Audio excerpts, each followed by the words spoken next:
मुजफ्फरपुर जिले के सकरा अंचलाधिकारी के कार्यशैली से नाराज लोग अपनी 10 सूत्री मांगों को लेकर एवं अंचल कार्यालय में फैले भ्रष्टाचार के खिलाफ अंचल कार्यालय में अनिश्चितकाल आमरण अनशन पर बैठ गए हैं। सकरा निर्वाचन क्षेत्र संख्या 53 से जिला परिषद अनिल कुमार के नेतृत्व में सैकड़ों लोगों ने इस आमरण अनशन में हिस्सा लिया है।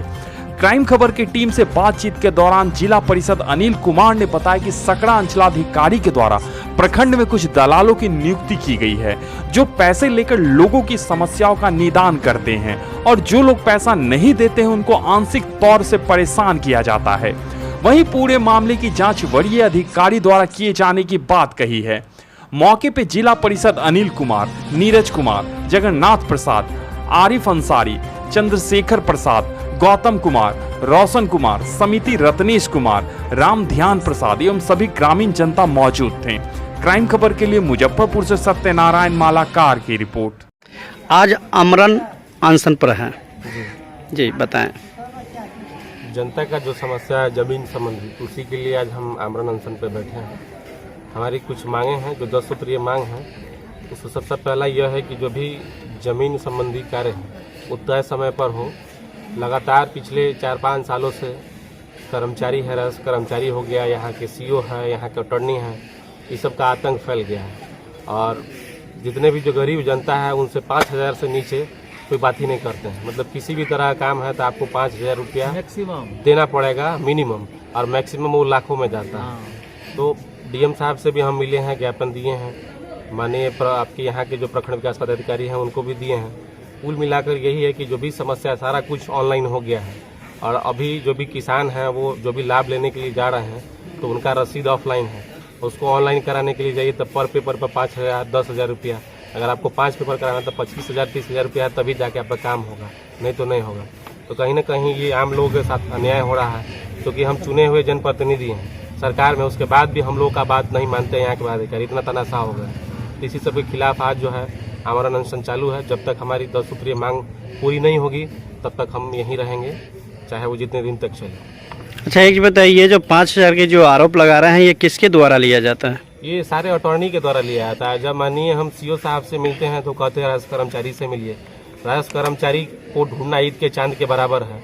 वो कभी बैठते ही नहीं है कार्यालय में। उनके कार्यालय निजी पर्सनल अपना कार्यालय खोल रखे हैं, तो वहाँ के अटॉर्नी से बात करना पड़ता है मजबूरन। कहते हैं अगर मिल भी गए तो कहते हैं कि फलाने लोग जाके उनसे मिलिए, उनको दीजिए।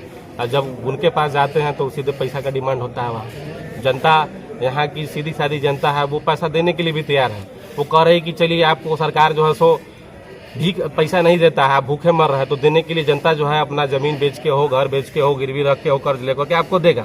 कोई ऐसा कर्मचारी है जिसका 50,000 से 1 लाख रुपया के बीच में तनख्वाह नहीं होगा, उसके बावजूद भी उनको किस बात का पैसा चाहिए, हम ही जानना चाहते हैं। जबकि ये ठीक है 5,000, तो दाखिल खारिज में कितना लेना चाहिए? मिनिमम एक कहीं सरकार का तो 1 रुपया का प्रोविजन नहीं है, लेकिन चलिए आपको चाहिए खुशी से चाहे दुखी से मिठाई खाने के लिए 500-1000 रुपया। जनता जो है स्वेच्छा से वो भी कहता है कि कुछ खर्च वर्च के लिए दे देता है, लेकिन यहाँ 5,000 से तो डिमांड किया जाता है। मिनिमम 5,000 से डिमांड होता है। जब हमने पूछा कि 5,000 जाता कहाँ है तो उसमें बताया कि इसमें हमने शेयर भी किया अपना, जो 10 सूत्रीय जो मांग है उसमें हमने डाला भी है।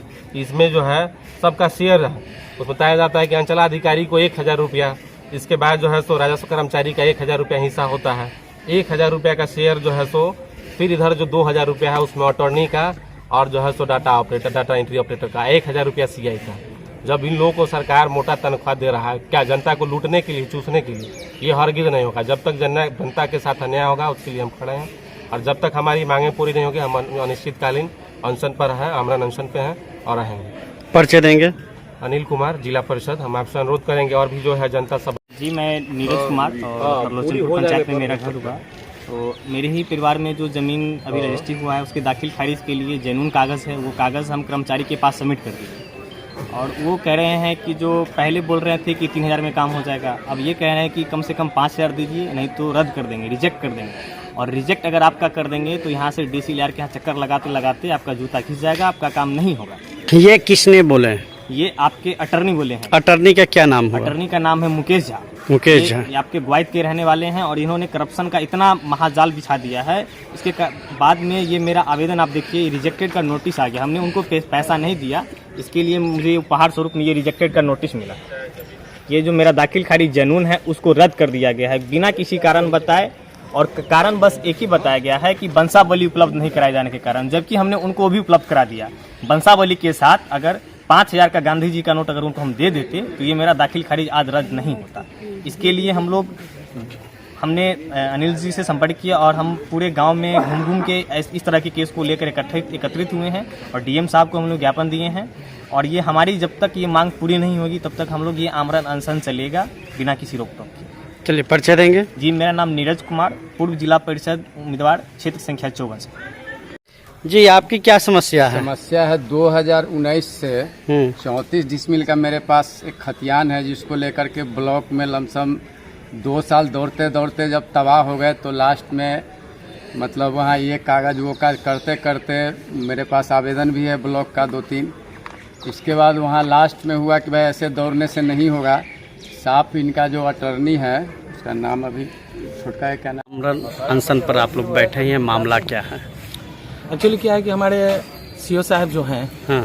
आम जनता को, आम किसान को प्रताड़ित करने के लिए इन्होंने लठैत बहाल करके रखा है। अच्छा, लठैत बोले तो लठैत उसके इसलिए बोल रहे हैं कि बिहार सरकार के द्वारा किसी भी तरह का अर्दली का पोस्ट वैकेंसी नहीं निकाला गया और न ही रखने की परंपरा है। लेकिन कुछ दिनों से हमारे सीओ साहब जो है राजस्व कर्मचारी के एक अर्दली के रूप में बहाल करके रखे हुए हैं पैसा तसीलने के लिए। सिर्फ यही कि अगर आप दाखिल खारिज करवाते हैं या राजस्व से रिलेटेड कोई भी काम होता है उसके लिए पैसा वसूलने के लिए इन्होंने एक अर्दली का पोस्ट बहाल करके रखा है, जहां पर लाखों रुपये आम आदमियों को बुद्धू बना के ठग के और लिया जाता है। सिर्फ एक दाखिल खारिज करने के लिए अगर उसमें पैसा नहीं दिया जाता है किसी कारण से, अगर बोला जाता है कि जेन्युइन पेपर है हम पैसा क्यों दें, तो उसका दाखिल खारिज रिजेक्ट कर दिया जाता है। हमारे पास वैसा कम से कम हमारे भाई के द्वारा, भाई के साथ ही किया गया, हमारे मित्र प्रिंस जी के पास किया गया, मनीष जी का वैसा ही किया गया। क्यों? सिर्फ इसलिए कि उन्होंने उनके मन मुताबिक पैसा नहीं दिया। इसलिए आज हम लोग इस आमरण अनशन पर बैठे हैं कि जब तक सीओ साहब इस आश्वासन न दे कि अर्दली को पहले हटाया जाए, राजस्व कर्मचारी को पंचायत पर न ले जाया जाए, जब तक पंचायत स्थल पर नहीं बैठेंगे तब तक हम लोग इस आमरण अनशन पर बैठे रहेंगे। परिचय देंगे। मेरा नाम वीरेंद्र कुमार हुआ और मैं समाज सेवी हूँ। ऐसे ही